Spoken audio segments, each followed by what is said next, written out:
Guys. তো আজ থেকে শুরু হলো নেমন্তন্ন বাড়ি যাওয়া আর নেমন্তন্ন বাড়ি খাওয়া।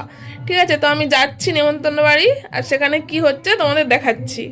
বাড়ির সামনেই তো মা চলে গেছে সবজি কাটতে, আমি এখনো পর্যন্ত যাইনি।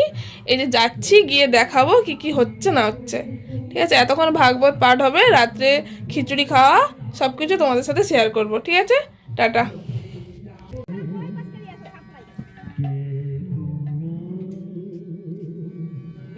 কাছেই আছো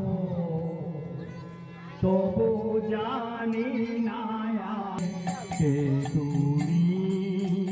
কাছেই আছো তবু জানি কোনখানে।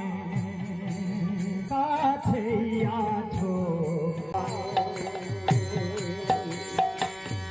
যে কথা বলো তাই